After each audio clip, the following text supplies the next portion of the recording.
Sebenarnya apa sih yang dimaksud dengan diplomasi maritim Indonesia di kawasan Indo-Pasifik dan mengapa kawasan ini menjadi penting bagi Indonesia? Banyak jalur pelayaran internasional melewati perairan di sekitar Indonesia. Jika kita melihat dari perspektif kebijakan luar negeri, bagaimana sih diplomasi maritim Indonesia di Indo-Pasifik mencerminkan kepentingan nasional Indonesia? Diplomasi maritim Indonesia memiliki beberapa tujuan utama. Yang pertama, menjaga kedaulatan wilayah laut Indonesia, termasuk wilayah strategis seperti Laut Natuna Utara yang sering menjadi perhatian dinamika geopolitik kawasan.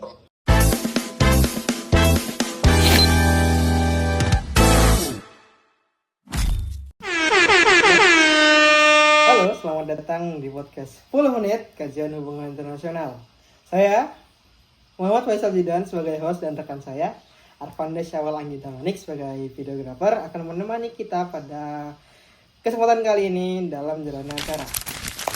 Pada episode kali ini kita akan membahas tentang Indonesia Maritim Diplomasi in Indo-Pasifik. Kawasan Indo-Pasifik saat ini menjadi salah satu kawasan paling strategis dunia karena menjadi jalur utama perdagangan internasional sekaligus arena interaksi berbagai kekuatan besar. Indonesia sebagai negara kepulauan tentu memiliki kepentingan besar di kawasan ini, terutama dalam menjaga keamanan maritim, stabilitas kawasan, serta kepentingan ekonomi nasional.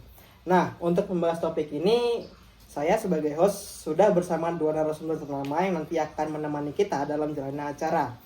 Dan tentunya juga akan kita memahami bagaimana diplomasi maritim Indonesia berkaitan dengan tujuan kebijakan luar negeri Indonesia, khususnya dalam perspektif kepentingan nasional atau national interest. Nah oke, sekarang kita sudah bersama dua narasumber ternama yang saya sebutkan di awal tadi. Boleh perkenalkan narasumber pertama dengan siapa? Dengan saya Rama Sesa. Lanjut, narasumber kedua. Saya Haikal dan Mohiba. Oke, saya ingin memulai dengan pertanyaan untuk narasumber pertama nih. Sebenarnya apa sih yang dimaksud dengan diplomasi maritim Indonesia di kawasan Indo-Pasifik dan mengapa kawasan ini menjadi penting bagi Indonesia? Oke, secara definisi diplomasi maritim Indonesia itu dapat dipahami sebagai upaya Indonesia dalam memanfaatkan jalur diplomasi untuk mengelola berbagai isu yang berkaitan dengan laut, baik dalam aspek keamanan, ekonomi, maupun kerjasama regional. Terus kawasan Indo-Pasifik menjadi sangat penting karena wilayah ini merupakan jalur utama perdagangan dunia. Banyak jalur pelayaran internasional melewati perairan di sekitar Indonesia. Oleh karena itu, stabilitas dan keamanan kawasan ini sangat berpengaruh terhadap kepentingan nasional Indonesia. Dalam hal stabilitas, sebenarnya Indonesia itu sudah berperan aktif dalam mendorong kerjasama regional melalui kerangka asosiasi of Southeast Asia Nation untuk menjaga stabilitas dan menciptakan kawasan Indo-Pasifik yang inklusif serta berbasis kerjasama. Menarik sekali ternyata. Sekarang saya ingin bertanya kepada narasumber kedua nih. Jika kita melihat dari perspektif kebijakan luar negeri, bagaimana sih diplomasi maritim Indonesia di Indo-Pasifik mencerminkan kepentingan nasional Indonesia? Boleh dijawab? Jadi bisa dilihat dari perspektif kepentingan nasional. Diplomasi maritim Indonesia memiliki beberapa tujuan utama. Yang pertama, menjaga kedaulatan wilayah laut Indonesia, termasuk wilayah strategis seperti Laut Natuna Utara yang sering menjadi perhatian dinamika geopolitik kawasan. Nah, yang kedua, memastikan keamanan jalur perdagangan internasional. Indonesia berada di jalur penting perdagangan dunia, sehingga stabilitas kawasan sangat penting untuk mendukung aktivitas ekonomi nasional. Yang ketiga itu Indonesia juga berupaya menjaga stabilitas kawasan Indo-Pasifik di tengah meningkatnya persaingan antara kekuatan besar. Dalam konteks ini, Indonesia itu cenderung mengambil posisi yang tidak memihak ke blok tertentu, tetapi berusaha untuk mendorong kerjasama yang inklusif. Pendekatan ini juga sejalan dengan visi pembangunan yang pernah disampaikan oleh Joko Widodo, presiden kita yang dahulu, yaitu menjadi anggota yaitu menjadikan Indonesia sebagai poros maritim yang memiliki peran strategis dalam dinamika kawasan. Baik, berarti dengan kondisi kawasan yang semakin kompetitif, terutama dengan meningkatnya rivalitas antara negara-negara besar di Indo-Pasifik, bagaimana Indonesia menjaga posisinya agar tetap stabil dan tidak terjebak dalam konflik kepentingan? Boleh langsung dijawab?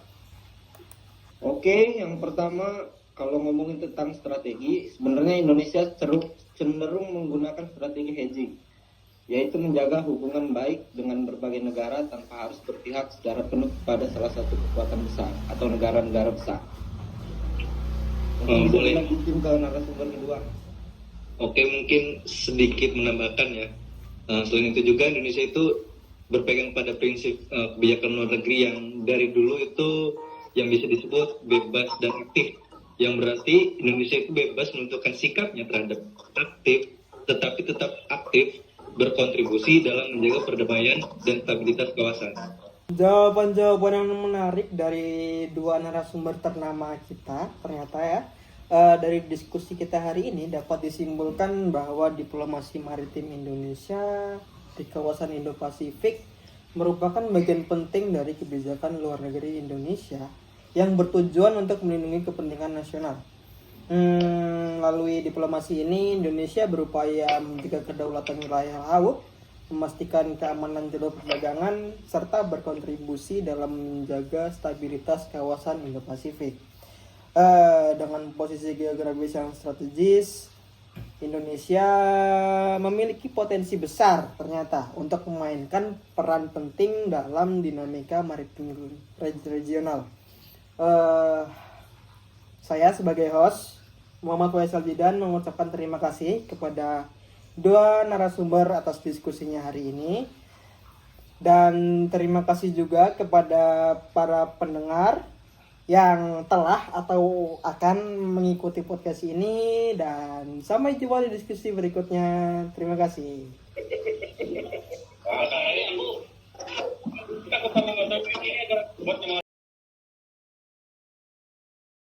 Sedikit tambahan, jika kita melihat lebih jauh, diplomasi maritim Indonesia di kawasan Indo-Pasifik sebenarnya tidak dapat dilepaskan dari posisi geografis Indonesia sebagai negara kepulauan yang berada di antara dua samudera besar, yaitu Samudra Hindia dan Samudra Pasifik. Posisi ini menjadikan Indonesia sebagai salah satu jalur penting dalam perdagangan dan pelayaran internasional. Dalam konteks kebijakan luar negeri, kondisi tersebut membuat isu maritim menjadi salah satu aspek penting dalam upaya Indonesia untuk melindungi kepentingan nasionalnya. Diplomasi maritim tidak hanya berkaitan dengan kerjasama antar negara, tetapi juga dengan upaya menjaga keamanan wilayah laut, melindungi sumber daya maritim, serta memastikan kelancaran aktivitas ekonomi yang bergantung pada jalur laut. Selain itu, kawan-kawan, kawasan Indo-Pasifik saat ini juga menjadi salah satu kawasan yang mengalami dinamika geopolitik yang cukup kompleks. Persaingan pengaruh antara negara-negara besar membuat kawasan ini memiliki potensi ketegangan yang dapat memengaruhi stabilitas regional. Dalam situasi seperti ini, Indonesia berusaha mengambil posisi yang relatif moderat dengan tetap mendorong kerjasama dan dialog antar negara. Melalui pendekatan diplomasi maritim, Indonesia juga berupaya memperkuat perannya sebagai negara maritim yang memiliki kontribusi dalam menjaga stabilitas kawasan. Upaya ini antara lain dilakukan melalui kerjasama regional, penguatan hubungan bilateral dengan berbagai negara, serta partisipasi aktif dalam berbagai forum internasional. Dengan demikian, diplomasi maritim Indonesia tidak hanya berfungsi sebagai instrumen hubungan luar negeri, tetapi juga sebagai strategi untuk memastikan bahwa kepentingan nasional Indonesia tetap terlindungi di tengah dinamika politik dan ekonomi kawasan Indo-Pasifik. Halo, selamat datang di podcast kajian hubungan internasional 10 menit. Pada kesempatan kali ini, saya M. Faisal Jidan sebagai host dan rekan saya Arfan lagi syawal damani. Arfan lagi syawal damani.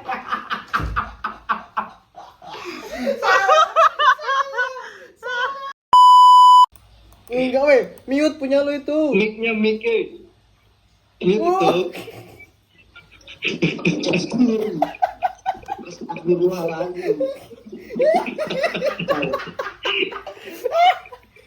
Pans kok ada tanda mic di silang. Ya Ban. Ulang.